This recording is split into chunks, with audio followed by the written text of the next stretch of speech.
Welcome to the Be That Healing Girl podcast. And in this episode, we're going to talk about why the reassurance isn't working. Oh, the reassurance. Tell me you love me. Don't you like me? I mean, I get it.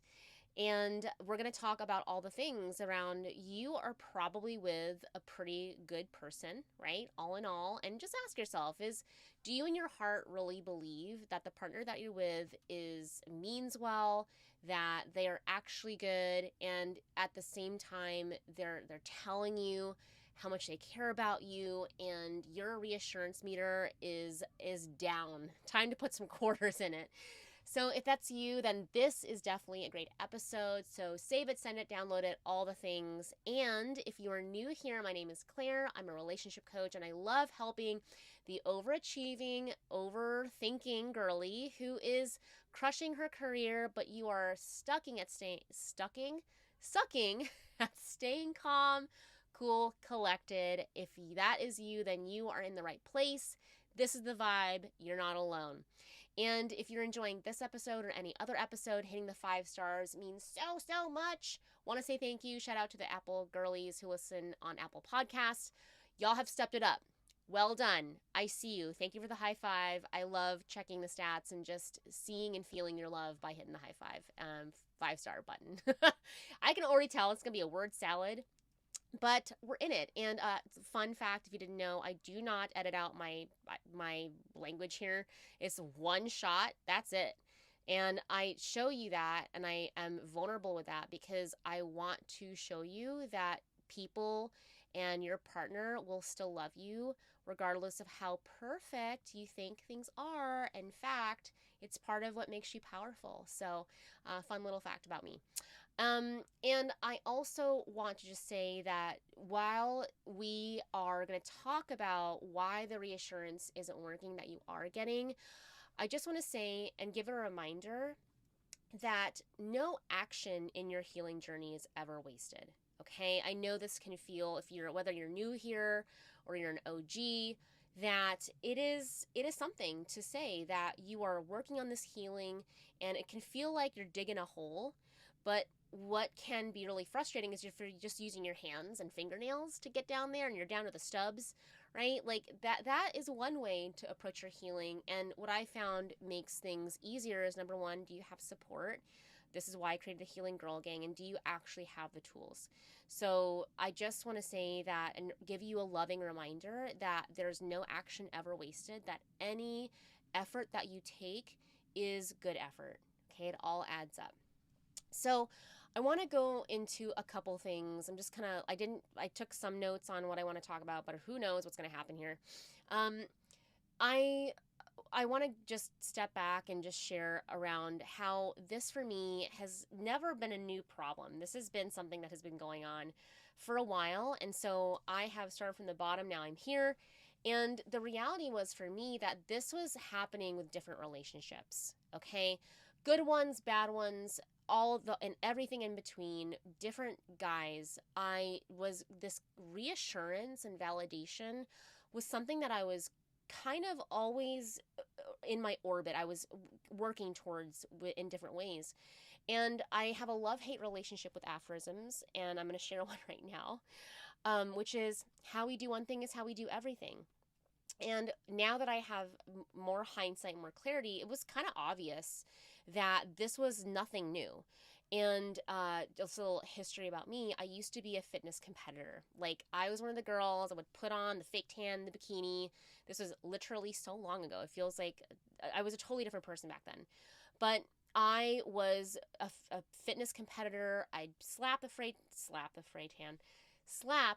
tan on, get on stage in those heels, and walk around. And if you are in the fitness world, like, I'm not judging you. I get it. I've been there. And the reality was, in that phase of my life, validation from random people meant a lot to me. I mean, I literally put myself in a sport where 10 people would tell me, 10 judges in fitness would look at my body and tell me my worth. At least that's what I made it mean. That if I didn't place well or they gave me some feedback, that, I don't know, I literally got feedback that I needed bigger boobs. So guess what I did? I got a boob job. So I really understand, and I could now, looking back, I'm like, oh my gosh, I was seeking validation and reassurance, and am I worthy from literally random strangers? And that bled over because that's how I was operating. There were some deeper things going on for me that made me want to get validation from different people, and of course I was impacting my relationships and the even with great guys. And if, let's just take that for example, I was getting validation from great guys, wasn't enough. I was getting validation in competing, and this is also the thing, I was doing really, really well. I was competing on the state level. I was running overall, which is like, if you're the quote unquote best of the best, like, not, I'm laughing at myself because I really made that mean something. And then on the national level, I was competing at the highest level there. And at the same time, I mean, I had the stats, I had the, on paper, like, wow, you're a badass, but I did not feel that way. And I'm just gonna just tap into this moment that I felt, and I thank everything in the universe for this experience. But I was, doing really well on paper. I remember sitting backstage, which is so weird too. And if you know, you know. I was backstage. Everybody's basically like almost naked, or just in a little bikini. It smells like freaking sweat and Pam and balls. That's what it smells, and it's dark. And I just remember standing back there and really in this moment of silence, and we're getting ready to walk out, and I realize I am actually really fucking unhappy. I'm so unhappy, and this is miserable, and I'm sad. And it was that moment that I was like, I'm never doing this again. This is stupid. My personal experience, if you're competing, I get it. And that was one of the awakenings of spirit talking to me, where I woke up a little bit. And I can say that same opportunity for me to heal kept happening in my relationships too, which, so let's talk about why the relationship or the reassurance in your relationship isn't working, especially if you're getting it, is that your well, gosh, this is just an interesting episode. Your well might be empty. Is your own well empty? And what I mean by that is, if somebody is giving you and giving you, and they're pouring into you, it really won't matter if your well is already empty. If people are pouring buckets and they're giving you the reassurance, and you're getting the validation, you're winning the awards, they're telling you they love you, and then 5 minutes later they're telling you again, or 5 days later, if your well is empty, it doesn't really matter. Like, they can try, and they can come, they can pour into you, but if your well is empty, it doesn't really matter. They can be giving all of that to you and you'll still be dry because your well is empty. And so that was something that was really kind of interesting and life-changing for me. And I think this is also why so many women that come into my circle and get attracted to what this stands for is, on paper, you are getting accolades, you're achieving, you've got letters behind your name, you're investing, whatever the thing is. And at the same time, it can feel like a smokescreen. This is also why your friends, your coworkers, your family are like, what? And it can almost feel like a dirty little secret. At least that's what it felt like for me. Nobody really understood except for my partner, who was experiencing the ramifications of my well being empty. But it can feel like just a mismatch. People are like, really? You feel that way? When they find out, or you start to open up to them, because it's, and for me at least, I could feel that the people around me were frustrated. They couldn't get it. And a lot of times it was because they didn't actually understood, and I barely understood how empty my well was. And I just also want to say this part around why the reassurance isn't working is that when you are seeking why, like, why don't you care about me? Why don't you like me? And you keep going at them. Why is avoiding the what is. When we ask why, it's because we're avoiding the what is. And so, and this kind of goes back to the well, like, what is in your well? Is it bone ass dry? Like, what is in your well? How are you even making the space? And if you keep, going out there with your megaphone to your partner, or maybe you're dating and you're just like trying to get that validation and that self-love, or the love and the reassurance, if your well is empty, if you don't have an understanding of how to cultivate your own, what fulfills you and how you talk to yourself, then no amount of validation is going to feel good. It's never going to be enough. And I get it. It's easy to want to point outward, to point out and ask for somebody to keep coming with the buckets. All right. And I just also, if you're watching on YouTube, I'm pointing my fingers. There are 6 fingers pointing back at yourself. Okay. If I'm pointing out, like, why don't you fill me up and give me that reassurance? There are 6 fingers pointing back. Like, what are you doing for you?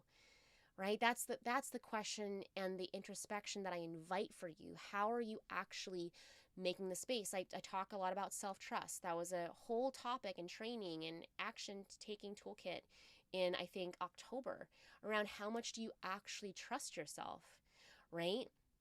And I was engaging with this client recently, and this is also a big piece that might be missing for you too, but she was in a full spiral, which I I personally love that. Not that I wish spirals on anybody, but it's actually the breakthrough. The breakdown happens in order for the breakthrough to occur.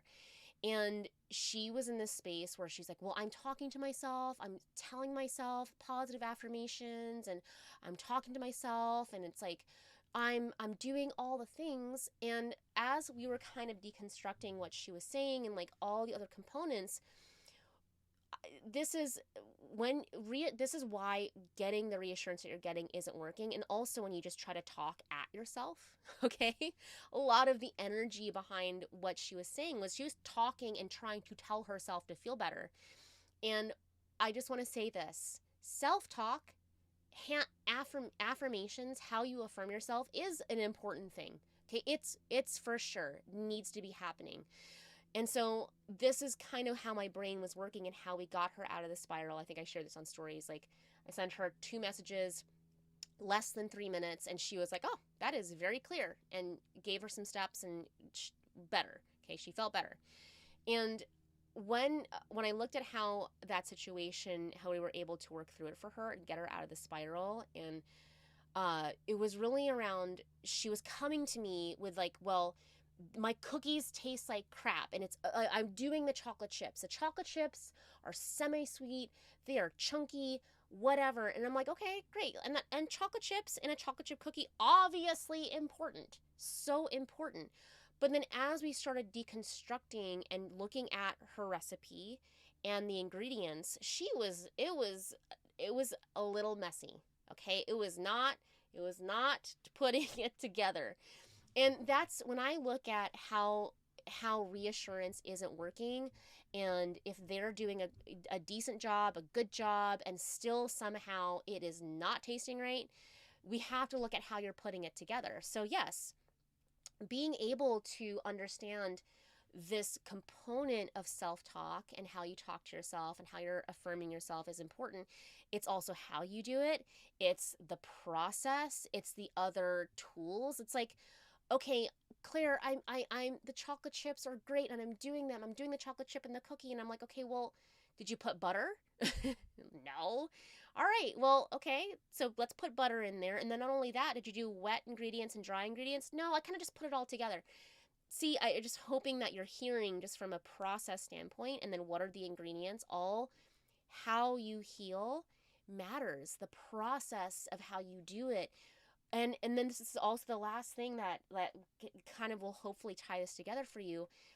Haven't you tasted cooking that's made with love? Same exact recipe, same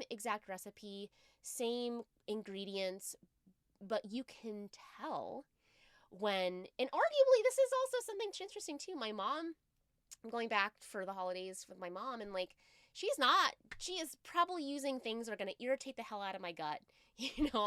Canola oil, things that really honestly amplify my anxiety. But it's so much better because she makes it with love. I mean, that's also, it's like, it's who you're being in the creation. You can have the best ingredients, you can have the best process, but who are you being when you make it? That matters too. So I just want to say that, okay, it's not just, and here's the other thing: if they can be giving you the reassurance, they're doing that, but then why isn't it landing for you, right? Like, why aren't you able to absorb that and it feel satisfying? Like, again, it's like the process, the tools, how are you putting it together? Because all of that really does matter. All right, so let's go to the mailbox. And if you haven't, if you're new to the podcast, this is also kind of new because this is the part of the mailbox is where I answer questions from the Healing Girl Gang. And if you're curious about that, that is basically my community where I do monthly trainings on a specific theme. For example, this December is about staying connected during distance, whether that's emotional distance or physical distance. I do a training, and then I do an implementation day where I actually teach you the process to, for example, build connection, and an action taker toolkit. You get all the worksheets, this whole sexy thing. It's super fun. So in the Healing Girl Gang, I choose somebody to answer a question for. And let's go with Gail. So Gail asks, and Gail's also a one-on-one client. So I think she submitted this when we first started working together, and I haven't even read her question yet, but I know she's got this handled. But I'm a very anxious girly, and almost every day I worry about my relationship.